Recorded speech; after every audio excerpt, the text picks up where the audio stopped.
from the betting capital of the world. Giving raw and real breakdowns of mixed martial arts and recapping UFC events like no one else with producer Martin on the ones and twos and combat sports betting expert Effie. You're listening to Any Action Sportscast. Any Action Sportscast. So put your headphones on and let's take this podcast to the next level. This isn't a podcast. It's a sportscast. What is up, guys? We are back.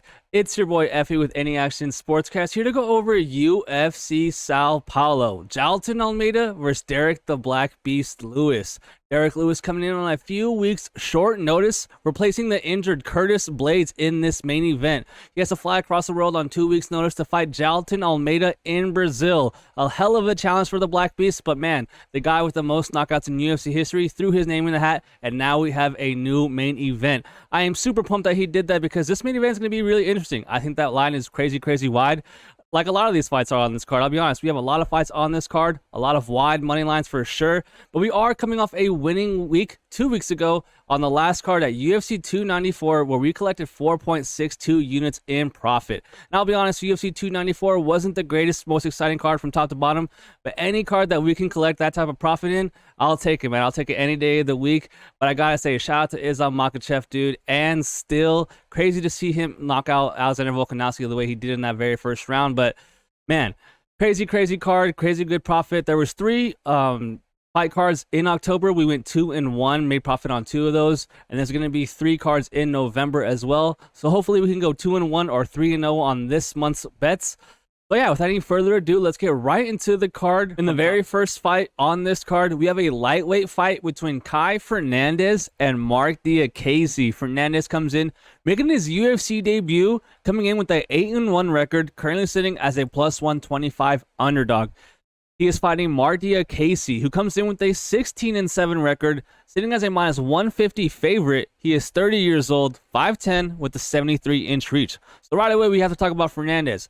Guy is 8-1, making his UFC debut, and he's fighting a very experienced fighter in Diakiese, man. Diakiese has 14 UFC fights, granted he's 7-7, but dang, that's a huge gap in experience for sure, especially at the high levels.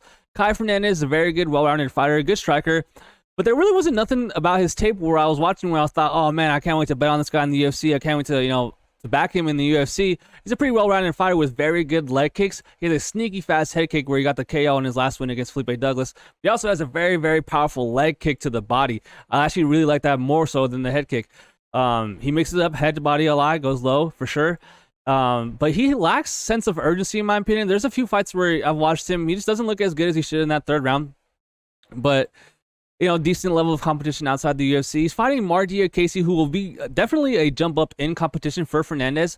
Diakiese also is well-rounded in his own right. He is 16-7, 7-7 in the UFC. But more recently, we've been seeing him lean more so on the grappling.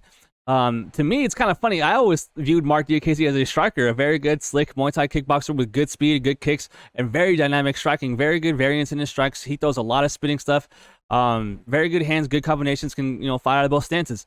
This dude's good on the feet for sure, but then out of nowhere in that Borussia fight, ever since then, this dude might as well fight with a singlet on. This dude's going for takedowns, going for top control, and just really trying to utilize his grappling. It's kind of surprising to see him, go to that this far into his career. And it's also kind of crazy. He's only 30 years old. I expected him to be way older. He's been in the UFC for a minute now. We've seen him fight a ton, and we know what we're going to get out of Marc Diakiese. He's pretty reliable. Decently durable enough if he doesn't get caught in a front headlock choke, whether it be guillotine, darce, something like that. Which does worry me here. Does Fernandes have the ability to submit Diakiese? For sure, because Diakiese will be going for the grappling a lot in this fight, I believe. And he might leave his neck out there. So at minus 150, I actually expected it to be wider. I expected this to be around minus 160, minus 175. And throughout the week, money's been coming in on the UFC debutant Fernandes. A lot of money coming in on the underdog, and that line is shrinking. I am going to go with Diakiese, though, in this fight. It is worrisome. I got to say to you guys that this dude, Diakiese, rocks double knee sleeves. This dude has knee braces on both his knees, and that's never a good look, man. I never want to bet on a guy that has double knee sleeves, and he's trying to wrestle. So I just think that he's a better fighter, overall fighter, than Fernandes, in my opinion. I just think that Diakiese will win a decision in this fight. At minus 150, I don't know, though, because just 2 fights ago, he was getting rocked all over the place against Michael Johnson. Michael Johnson, in a fight that I thought Diakiese was going to win, was getting landed on quite easily, dude. Johnson gave him a pretty bad beating in that fight. I know it was a decision. He didn't get finished, but he didn't look good in that fight at all. Against Joel Alvarez, he actually looked decently good in the beginning of that fight. He got caught with the headbutt and kind of never recovered. So Diakiese for sure has to worry about the front headlocks, the guillotines, and getting submitted by Fernandes. But on the feet, if it's a 15-minute striking fight, I favor Diakiese here for sure. And I also wouldn't be surprised to see him level change and get top control minutes over Fernandes. So give me Diakiese to stay safe, not get submitted, and win a decision. I'm kind of surprised at that money coming in on the debutant, to be honest, guys. And up next, we have a women's strawweight fight between Montserrat, Conejo, Ruiz, and Eduarda Ronda Moura. Dang, this dude's another Ronda. I think that's the third girl with a nickname Ronda I've seen this year alone. So yeah, this is gonna be open shut case. Probably one of more quicker breakdowns, you could say. Ruiz, underdog, comes in 10-3, riding a 2-fight losing streak. She is plus 340 on the money line. She is 30 years old, 5 foot tall, with a 61-inch reach. She is fighting Eduarda Moura, who comes in undefeated, 9-0, minus 450, 29 years old, 5'6", with a 66-inch reach. Now, this is a huge size advantage here going for Moura. She's going to be very much so the more physically imposing girl.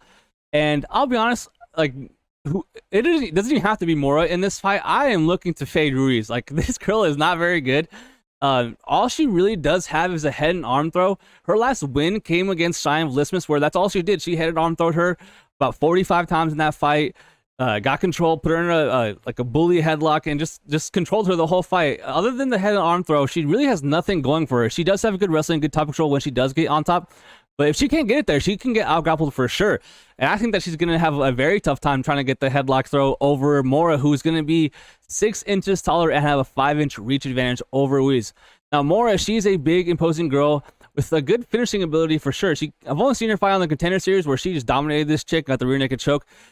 She's looked good from what I can tell. Moura is the real deal, and this is in Brazil, guys. You're going to see a theme on this card. A lot of the Brazilian fighters are going to win, and they are probably going to get a lot of finishes, this being one of them. I believe Ruiz will get finished in this fight. I think it's going to happen on the mat. The tricky thing is, does it happen via submission or ground and pound? When you have someone, controlled in a, advantageous position, sometimes you flatten them out and you can just rain, bombs on them, and then the ref pulls you off, and that's a TKO. Or you can sink in the rear naked choke, that same position, and get a submission. So it's really a 50-50 type thing there. So if I were a bettor, I would just bet Moura inside the distance. I think that she finishes Ruiz inside the distance. And like I said, man, I am just not high on Montserrat Ruiz. I would not be surprised if she loses this fight, gets fed to the Brazilian prospect, gets put on a highlight reel, and then gets cut. I'm going to go with first round or second round in that one. And up next is a very controversial fight on Twitter. A lot of people very opinionated on this fight. And we have a women's strawweight fight between Angela Overkill Hill and Denise Gomes. Angela Hill comes in 15-3, currently a plus 110 underdog, 38 years old, 5'3", with a 64-inch reach. She is fighting Denise Gomes, who comes in with a 8-2 record, currently the favorite at minus 135. She is 23 years old, 5'2", with a 63-inch reach. Yeah, so right away, a ton of love for Angela Hill, right? Angela Hill has been there, done that, fought in the who's who, has way more experience than Denise Gomes, guys. Angela Hill's been fighting the top-level caliber fighters in her division for a long time now, guys. And I will say one thing about her that I really like is she is super, super durable. The fact is, though, she is 10-13 in 23 UFC fights. And she's almost a 500 fighter in general in her pro career. She's 15-13. Man, that's kind of worrisome for me for sure. And she's 38 years old, approaching 39. She's fighting Denise Gomes, who's just a demon, dude. This girl is a savage. She got the very quick knockout in her last fight against Yasmin Uribe, where I did not see that coming at all. To sleep a fighter the way she did so quickly in that very first round is crazy. But to do it against a Mexican is even crazier. That was definitely shocking. But I've got to say, Angela Hill is a better fighter here. Angela Hill is better at MMA than Denise Gomes. That is a fact. But also another fact is that Denise Gomes has way, way more power than Angela Hill. She has way more finishing ability than Angela Hill in this fight, and she also doesn't have to fly across the planet to fight this fight. Angela Hill, 38 years old. tends to lose decisions a lot in the UFC. Doesn't really have finishing ability, but is more well-rounded with more experience. There are some things going for Angela Hill in this fight for sure. If we're talking about a 15-minute striking fight, I think Angela Hill will be, the fighter with more volume and should be able to land on Denise Gomes way more than Denise Gomes going to be able to land on Angela Hill in this fight. The thing is, it's only going to take 1 or 2 shots from Denise Gomes in every round to change the round. I really feel like Denise Gomes can cut up Angela Hill fairly easily in this fight. It's kind of funny because just because she knocked out Yasmin Uruguay, Denise Gomes isn't some sort of like Valentina Shevchenko or like, Israel Adesanya crazy good striker. I mean, she has power. She's a brute. Like she's a beast, like a powerful slugger that goes forward. She doesn't have the craziest technique, crazy volume, nothing like that. She just can crack, dude. This girl has huge cinder block hands. And Angela Hill, the thing that makes me want to pick Denise Gomes, and I am going to pick Denise Gomes to win this fight. I don't know if I'm going to bet. But the reason I'm picking her is that I just think that those shots are going to be so round changing. Typical, minute winner by Hill, moment winner by Denise type fight here. But if you go back just to her last most recent fight, Angela Hill got rocked and wobbled by Mackenzie Dern, dude. If you're getting rocked and wobbled by Mackenzie Dern, I can't trust you against Denise Gomes. Yes, I can totally see Angela Hill winning a decision here. Yes, I totally get that. And at plus money, plus 110, I don't blame anyone taking a shot on her. But bro, Denise Gomes, I am not fading her. In Brazil, she has neck tattoos. This chick, and she's dyeing her hair blonde like Charles Oliveira and all those dudes that shoot a box. Oh man, I just think that Angela Hill, for the very first time, might get finished in this fight, guys. I'm going with Denise Gomes to win via knockout. All the signs say, all the logic say Angela Hill via decision, but nope, going against it, going with my gut. I'm picking Denise Gomes to win via knockout in that second round. If she wins a decision, that's okay too, but man, give me Denise Gomes. I think that those shots are just going to be too powerful and change the rounds for Denise. Give me Denise Gomes, second round knockout. And up next, we have a light heavyweight fight. It should be a banger for as long as it lasts. We have Victor Petrino taking on Modestas Bukauskas. Petrino comes in 9-0 undefeated prospect, sitting at minus 250. He is 26 years old, 6'2", with a 77-inch reach. He's fighting Modestas Bukauskas, who comes in 15-5, currently sitting as a plus 200 underdog. He is 29 years old, 6'3", with a 78-inch reach. Now, I am super low on Modestas Bukauskas. Nothing against the guy. He seems like a good guy. But there's just nothing that he does that can separate him in a fight. He has good footwork. He has good lateral footwork. And this is his second run in the UFC. But I'm not, sitting here and thinking, oh, man, he showed some crazy improvement, when he left the UFC, went to Cage Warriors and came back like this crazy improved fighter. He's still the same guy. He's still, getting hit a lot, has no striking defense, a decent good output, can be low volume at times, and doesn't really have that much variation in his combinations. A lot of 1-2s, a lot of 1-2-3s up the middle, and I don't know. I've just never been impressed by Modestas Bukauskas, and I gotta say, the way that Khalil Roundtree blew up his knee and shattered his knee the way he did a few years ago, I mean, God, that's terrible. I don't know how you can come back. The fact that he's even fighting, that's a win. Like, hand up, shout out to Modestas. The fact that he's even still fighting, and the fact that he even came back to the UFC, made it all the way back, that's a win, bro. Like, congrats to him, but he's just not the same fighter. I don't think he was that good to begin with. And yeah, man, significant reconstructive knee surgery this far earlier in your career, that's never a good sign. He's fighting Victor Petrino, and this dude can crack. This dude has tons of power. I really think that the threat here comes from the feet. Yes, can he take down Modestas and put some work on him with some jiu-jitsu and wrestling and ground pound and maybe get a submission? Yeah, I think so for sure. But he's more of a knockout artist. I think that he's going to be wanting to keep this fight on the feet, keep this at distance, and pick apart Modestas.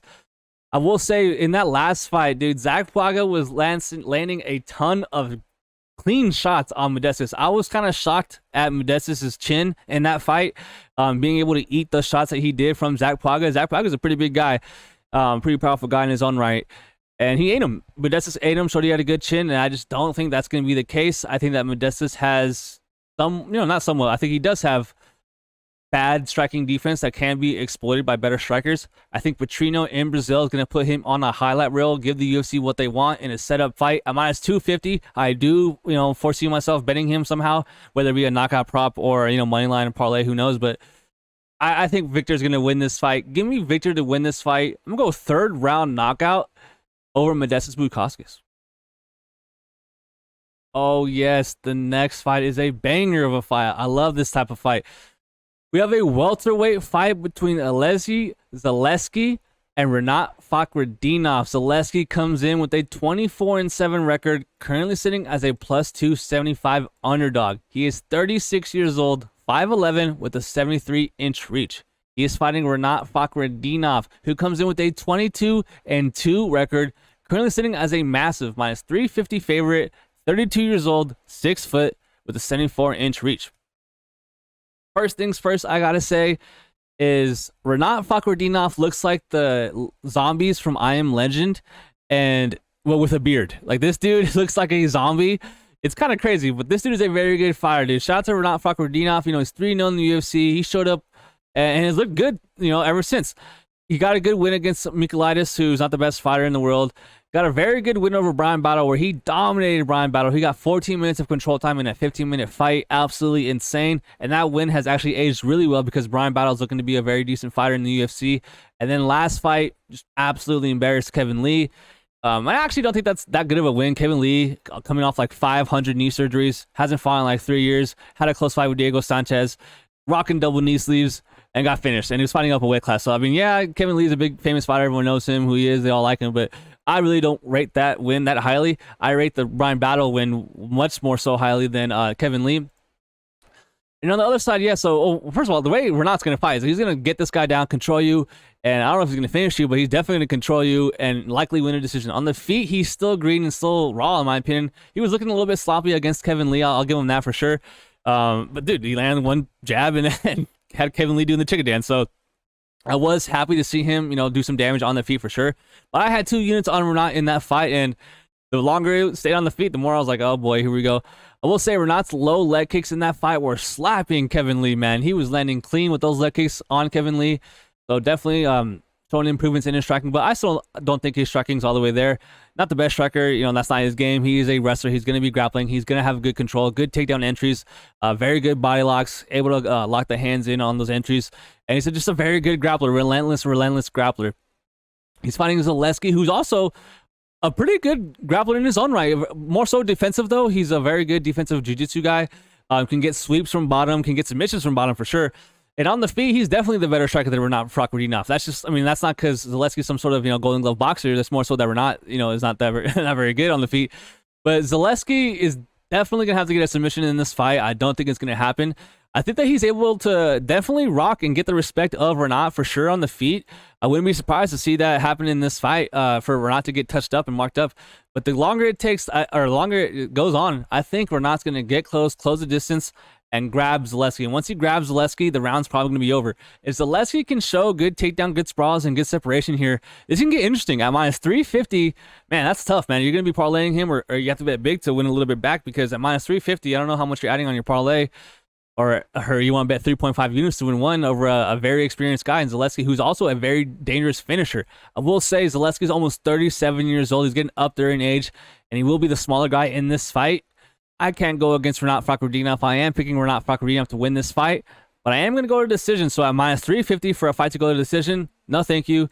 I'm not going to bet this, not going to touch this any which way.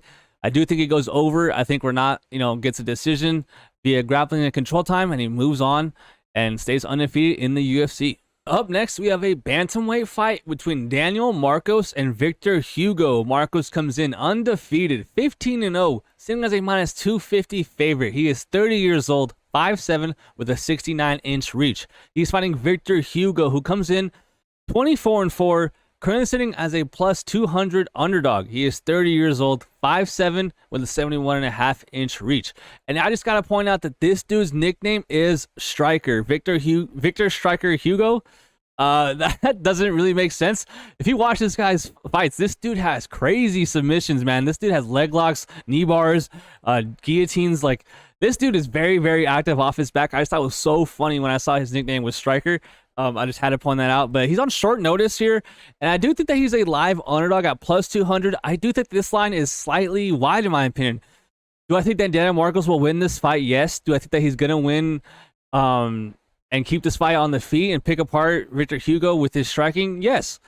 But, bro, if he gets taken down This could get pretty hairy pretty quickly here. Victor Hugo is very, very active, whether he's on top or whether on bottom. He's trying to get these submissions, and his transitions and sweeps are very quick. He's not one of those guys that relies on bottom, waits for you to move. He's the floor is lava type guy. Like, he's trying to get off his back, trying to submit you.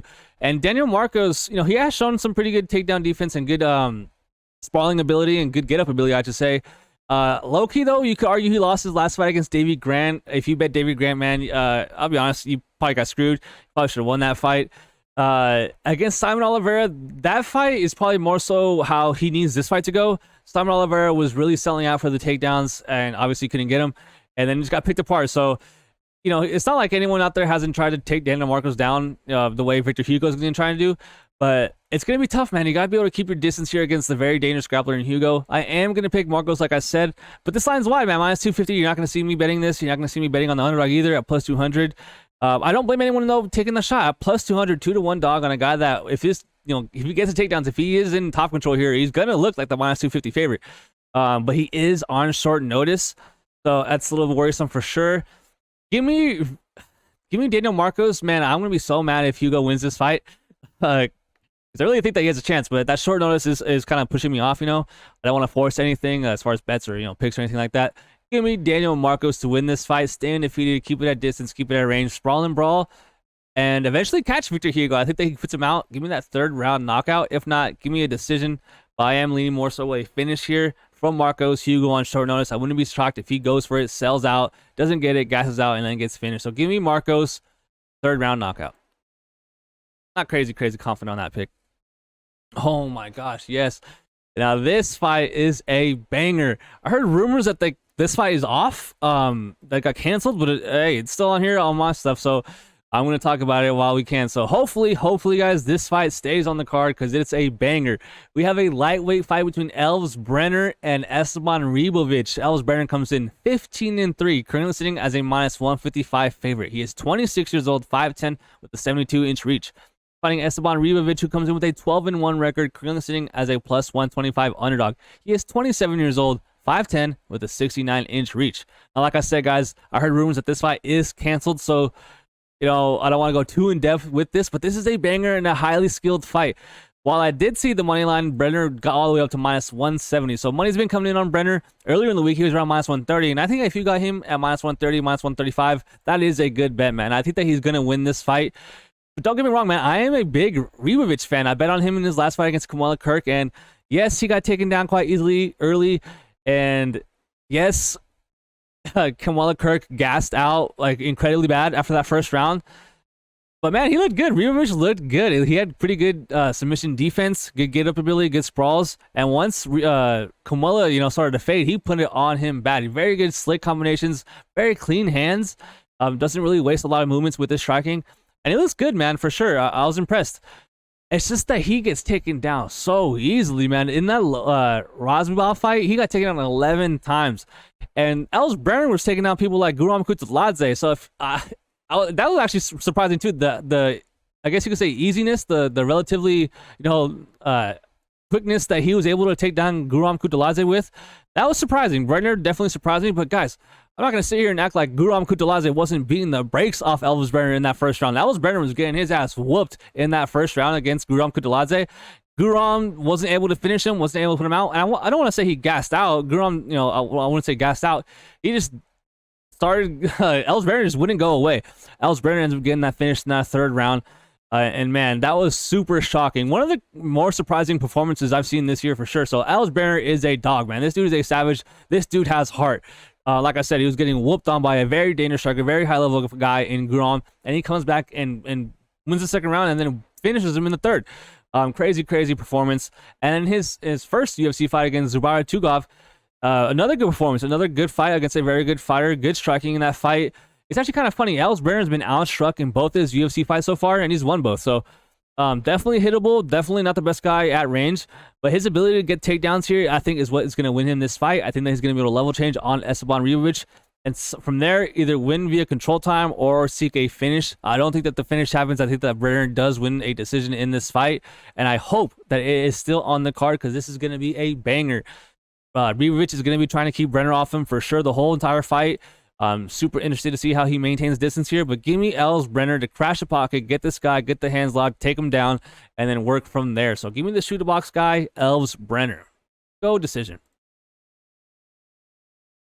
And up next, time for the main card, guys. We have Ismael Bonfim taking on Vinc Pichel. Bonfim comes in, highly touted prospect, 19-4, currently sitting as a massive -450 favorite. Unreal. He is 27 years old, 5'8", with a 71-inch reach. He's fighting Vinc Pichel. 14-3 record. UFC vet, been around the block. He is sitting at a +350 underdog. He is 40 years old, 5'10", with a 72-inch reach. Now, it sucks because obviously Vinc Pichel has way more experience, has been in the UFC way longer than Bonfim, has been proven to be, durable, a junkyard dog type guy. Will definitely fight for your money, that type of fighter for sure. But he is not better at fighting than Ismael Bonfim is. Bonfim will be able to pick this guy apart, land at will, and be able to take down Vinc, in my opinion, in this fight as well, quite easily. Bonfim's coming off a upset loss against Benoit Saint Denis, where he got worked, man. He got taken down and worked. I'll be honest, that was not a great fight for him. And it's not a great look, but he did suffer his first UFC loss in his last fight, and the UFC knows what they're doing here. They're giving him a 40-year-old lightweight in Brazil to lose, man. They want Vinc to lose this fight against Bonfim, and I think he does, man. At -450, like, are you really gonna be out there parlaying -450? I mean, you can if you want to, but I don't think I will. I do think that he wins. I do think that he does actually get a finish. Vinc Pichel is super durable, super tough. Tough to, assume he's going to get finished in this fight. I wouldn't be shocked to see Bonfim just win a dominant decision here. But I just think that the ability to get this fight down and the ability to land through Vince's guard on the feet is going to be there all night for Bonfim. Really a case of what Bonfim does want to do here. He's going to be at home in Brazil. He is going to be the smaller guy in this fight, so that is a little bit worrisome. So maybe he'll struggle to get the finish on the mat, but I think he's just levels above Vinc at this point in his career. Up there in age, 40 years old, gotta fly to Brazil. It's gonna have jet lag. Give me Bonfim to get a highlight finish. I'm going rear naked choke, not really a highlight finish, in that third round. Oh, speaking of chokes, we have ADCC champion Rodolfo Vieira taking on Armen Petrosian. The black belt hunter comes in with a 9-2 record. Currently sitting him as a pick'em, -110 even both sides.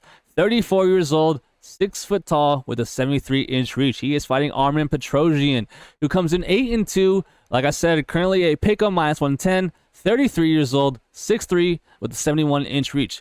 Now, I actually expected Armen to be way younger than Rodolfo Vieira, but that's not the case. He's only a year younger, and this is a very interesting fight. So it's a pick'em for a reason. Classic grappler versus striker. You can clearly tell who's a grappler. Rodolfo Vieira, ADCC champion. This dude's a beast. It's kind of crazy because he lost to Fluffy Hernandez via submission. The guy that wins ADCC comes in UFC, gets submitted. That was definitely crazy, but totally one of those fights where he just gassed out. And we saw how good Anthony Hernandez is now. So at the time, that was a terrible loss. But now that time has gone by, that's not that bad of a loss. Yeah, let's start with Vieira. So Vieira, clearly one-dimensional jiu-jitsu guy. He seems to be, submission or bust. A lot of people kind of giving him shit for his gas tank, but I don't think it's that bad. Yes, he doesn't have the greatest gas, greatest stamina out there in the UFC for sure. And he definitely looks like $1 million in that first round and will look like nothing in that third round for sure. But I don't think it's that bad. I don't think it's that exaggerated, but it is worrisome for sure. The fight that I want to point out is the Chris Curtis fight. That's the fight where I was like, whoa, I was kind of set back and thought, wow, that's surprising. His jab was landing a lot on Chris Curtis, man. This dude was landing a ton of jabs on Chris Curtis, which shocked me. I expected Chris Curtis to keep that fight on the feet, utilize his takedown defense, sprawl and brawl. He has a very short guy, very low center of gravity, tough to take down. Going into that fight, he had 100% takedown defense, and he defended 20 takedowns from Rodolfo Vieira. Rodolfo Vieira wasn't able to get the takedowns. Chris Curtis ends up ripping the body a lot in that fight, and then winning a decision in that fight. But I think that Rodolfo Vieira does have the tools to win this fight.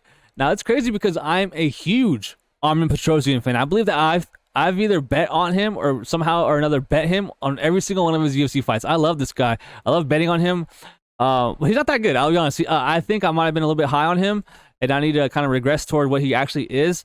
Very good striker, very good switch stance striker, can strike out of both stance. Very powerful leg kicks.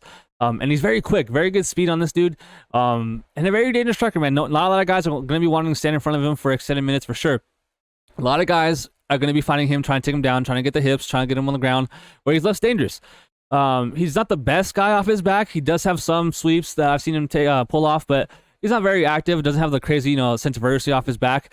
Some decent submission defense, but the Kyle Barallo fight, he got out-grappled, and I think that Rodolfo Vieira has way better jiu-jitsu than Barallo, but Kyle has way better wrestling as far as getting the fight down. That's going to be the case, guys. Can Rodolfo Vieira get this guy down? And if he gets him down, can he finish him? Because even if he does get him down, if he doesn't finish him, who knows? In that second and third round, Armin can start to pick this guy apart, and I wouldn't be shocked to see that happen. Before my pick, I am going with Rodolfo Vieira to win this fight. I think he's going to win a decision, and I think he's going to win the first 2 rounds and then have to survive not getting knocked out in that third round. Minus 110, man, it's enticing for sure, but the ability for Armin to sprawl and brawl, keep it at range, and pick apart Rodolfo is very real in this fight. So I don't really foresee myself getting overly invested in this fight. But man, I really like the grappling from Rodolfo Vieira. It's hard not to like his control and his speed on his transitions, like the way he's gonna be able to pass the guard on Armin. I think it's gonna be very quick. I think that he's gonna be able to get half guard, get the head and arm choke, something like that. Give me Vieira to win this fight. Like I said, decision, but I wouldn't be shocked to see him submit Petrino. I also would not be shocked to see Petrino finish Vieira in that third round. But I'm going with the grappler, man. Give me Rodolfo Vieira to bank 2 rounds via control time and win a decision. Speaking of Kyle Barallo, he is next. We have a banger of a fight in the middleweight division between Kyle Barallo and Abus Magomedov. Kyle, the natural Barallo, comes in 14-1, sitting as a minus 250 favorite. He is 30 years old, 6'1", with a 75-inch reach. He's fighting Abus Nurmagomedov, 25-5-1, plus 205 on the money line, 33 years old, 6'2", with a 78-inch reach. Now, everybody in the world is on Kyle Barallo. It's kind of crazy. And I know I said that he's minus 250, which he is, but earlier in the week, he was around minus 350, minus 330. And I was shocked at that, guys. I did a live stream last week. You can see it on the channel. Go ahead and look it up on our page. But I had a couple of guests on. We were talking about the fights, and I had not done any research. I didn't know the betting lines or anything. So when they brought up this fight, I was like, let me guess the betting line. Let me see what this line is. And I guessed a pick'em, bro. I guessed that this fight was going to be minus 110 both ways. And they laughed at me. And they said, no, dude, Barallo's minus 350. And I was shocked. I was dead ass shocked. I could not believe that line. But it makes sense a little bit the more I look into it. Abus Magomedov. Let's start with him. So money's been coming in on him. Barallo around minus 350 got pushed down all the way to minus 250. So a good amount of significant money coming in on Magomedov. And I actually understand why. So first of all, we got to talk about his stamina, his gas tank. It's very bad, right? His last fight was against Sean Strickland. This guy is 1-1 in the UFC. He's only fought in the UFC twice. And one of them is against the UFC champion, the current middleweight champion, Sean Strickland, where in a 5-round fight, he wins the first round against the champion. And then I don't know what happens. He just comes out in the second round and looks dead. He has no speed, no gas. He's breathing out of his mouth. His belly's going in and out. He is done. After 1 round, it's kind of crazy. It's not like he was grappling or throwing crazy bombs or like a swing and bang type round. It was just a regular round where he won the round. And then he just comes out the second round and dumps. And from there, Sean Strickland puts it on him. And he gasses out so bad that Sean Strickland was actually able to finish him, which is super crazy. Before that, got a super nice head kick or front kick finish over Dustin Stolfus. Not the greatest win. Stolfus not even in the UFC anymore. So Abus Magomedov, a very dangerous, quick striker, very good kicks, and he's fast, guys. This guy has very good speed early in the fight. He is on short notice, and he already has a bad gas tank. So this guy has a bad gas tank, or at least gas tank questions. It's questionable, and he's coming in on short notice in Brazil. Definitely worrisome. Definitely a red flag. Now Kyle Barallo, on the other hand, 14-1. From minus 350 to minus 250. At minus 250, I can understand a play. I can understand a parlay. I can understand a straight bet on Barallo here. I actually think that he has, both these guys have very good finishing equity in this fight. Barallo more so, obviously, with the submissions. Barallo has elite jiu-jitsu, guys. I love his jiu-jitsu. Has very good wrestling, very good top control, and he's very smart on the mat. He's not getting past. He's not letting guys pass, escape. This dude, once he gets you down, he's putting damage on you. That, or he's controlling you or finishing you. This guy is very good on the mat. Trained with Damian Maia for years, and it shows. Very good gym. He's always fighting at a Extreme Couture here in Vegas. He's getting very good rounds. This guy is a good prospect. Nothing against this kid. This dude is legit. It's just that at minus 350, I cannot justify him being minus 350 against Abus Magomedov, which he is not. Like I said, a bunch of money came on Abus, pushing him down at minus 250. At minus 250, I can't justify that because Abus is on short notice, and if he gets taken down, I think Kyle Browell is going to work him. And that's the big if. I actually think Abus is a live dog, guys. Man, I want to pick him so bad. I want to pick Abus Magomedov so bad to win this fight, but the fact that he's on short notice is enough for me not to pick him. And yeah, the gas tank is just too big of a red flag. I need to see him win a UFC fight against someone other than Dustin Stolfus. Kyle Browell, in my opinion, is someone that's projected to fight for a belt or fight at the top 5, top 10 eventually in his career. I do not have the same, ceiling for Abus Magomedov. Like I said, a very good striker, a very powerful guy. Actually, not really very good of a grappler. Doesn't really utilize his offensive wrestling or grappling at all. Very much so wants to keep it at range and get a finish from there. So give me Kyle Browell to win a decision. Actually, I know that sounds crazy because Abus is probably going to gas out, get finished once he does. But I actually think that Kyle Browell will have a little bit of awkwardness, like getting down Abus. Like it's going to be weird because Abus is so fast early in the fight. Don't get me wrong, he's going to look terrible. Like, after 5 minutes, when those very first 5 minutes, he's going to look decent. He's going to look okay. So, I want to see how Kyle approaches this fight. I'm not going to touch it at minus 300, minus, 250. I want to see more money coming on Abus, but, bro, I really wanted to pick Abus going into this fight. It's just that short notice factor is playing a big factor to me. That jet lag, that travel, it's just not very good. So, give me Kyle Browell to win in front of the home Brazilian crowd. I know he's fighting out of Vegas a lot these days, but he is Brazilian. The UFC knows what they're doing here. It's a pretty good matchup here. I'll be honest. For as much as everyone's talking about how Kyle's just going to dominate, I don't think so. I think this is going to be a pretty close fight and an interesting fight. So give me Kyle Browell to win a decision. And up next, we have a heavyweight fight, a rematch actually, between Rodrigo Nascimento and Don'Tale Mayes. Nascimento comes in with a 10-1 record, currently sitting as a minus 180 favorite. He is 30 years old, 6'2", with the 80-inch reach.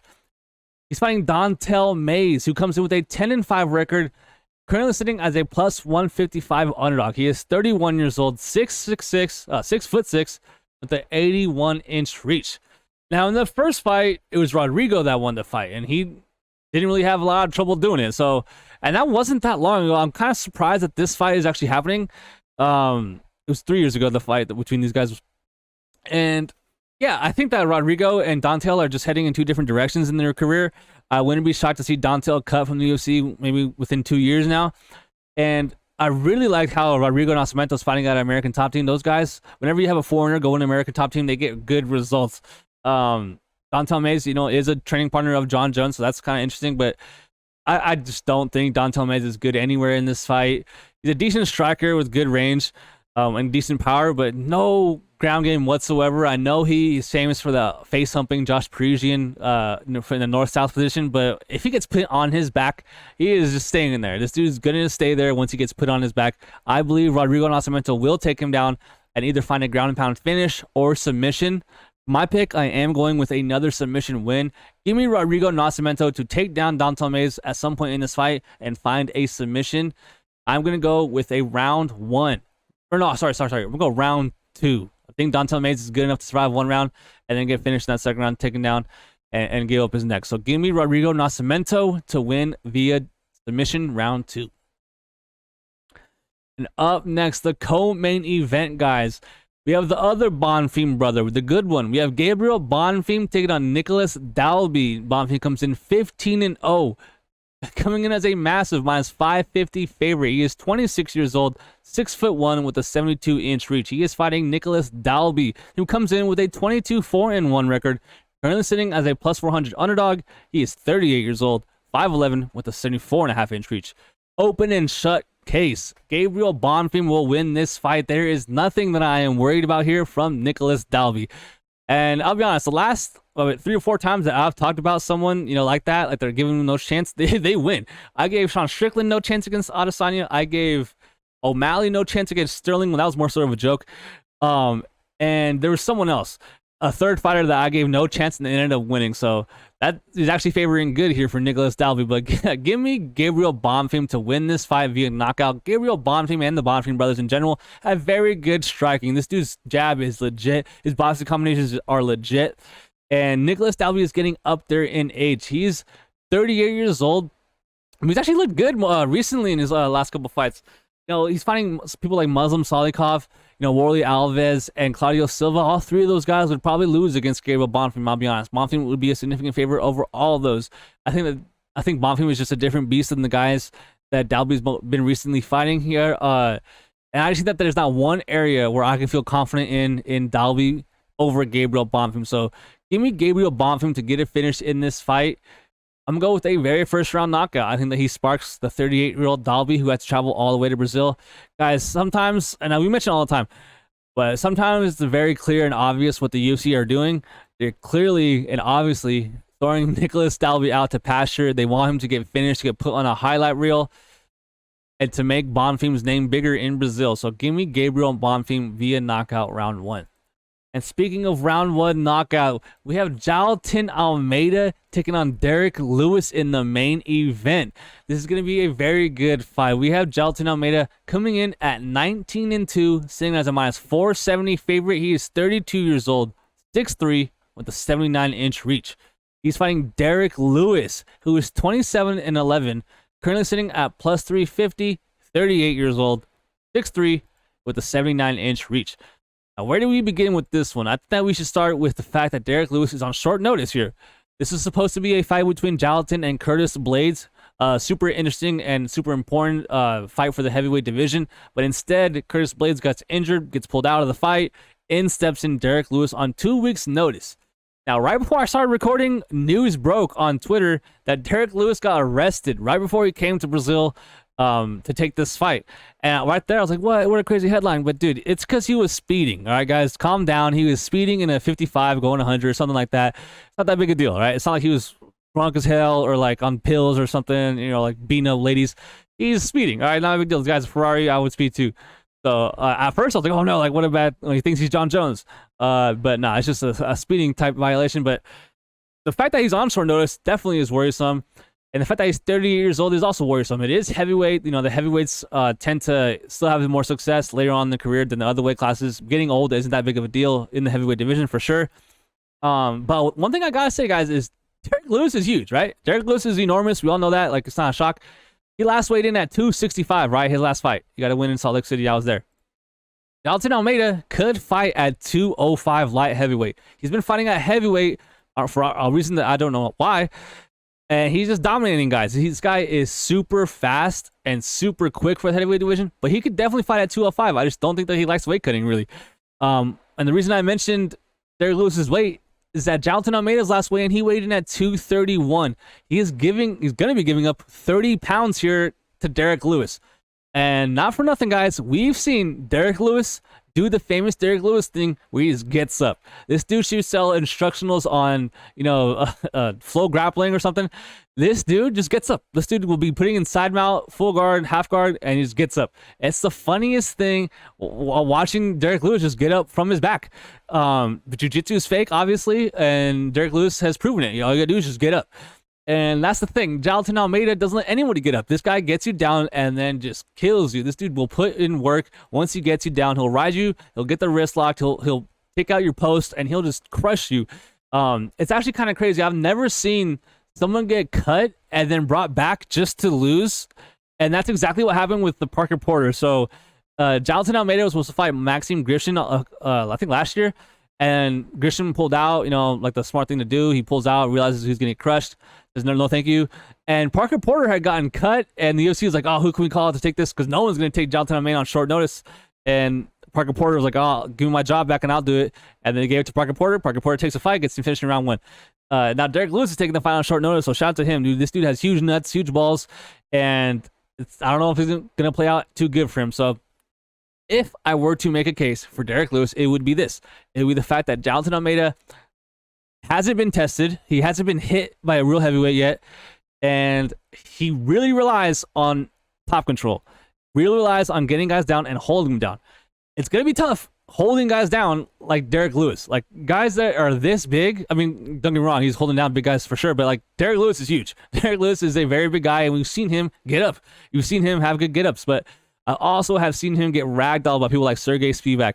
I've seen him get submitted and dominated on the mat. I've seen him tap out quickly in fights where he just wants to get out of there. And Jailton Almeida, I expect to get in Derek Lewis's face right away, and I just don't know how he's going to grab him. I don't know if he's going to shoot a single leg, trying to go for a trip, trying to get some sort of body lock. Because it's going to be dangerous, man. Derek Lewis, last time he fought a wrestler in Curtis Blades, we all saw what happened there. Curtis Blades shot from the outside and got his head set through the rafters, man.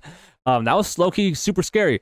And the same thing can happen to Jailton Almeida for sure, but I don't think it will. I think Jailton Almeida will get the takedown, will get the top control, and will get the finish. It's just about when. I think he has to do it in round 1. If it goes to round 2, I really don't like his chances. It sucks because Derek Lewis, most knockouts in the UFC, but he's on short notice. He's 30 years old. This screams what the last one should have been, which is a check collecting fight. Derek Lewis is in here to collect a check. I'm sure he's getting paid good money, $250,000 to take this fight. I think he's going to get finished in round 1. Give me Jailton Almeida. Go rear naked choke round 1 over Derek Lewis. So that'll do it, guys. Thanks so much for watching. Leaving me a comment, leave me a like, let me know what you think about my bets. We're coming off, like I said, a huge week. We won 4.62 units, I believe it was, last week, and we're looking to try, keep it going here as well in November. Still no bets on my end here. I'll let you know if I do. Follow me on Instagram, follow me on Twitter. I'll post them there. And yeah, man, hit me up, man. Send me a message. Let me know what you think about these bets or about these picks. And good luck on your bets, man. I'll see you guys next week. Peace.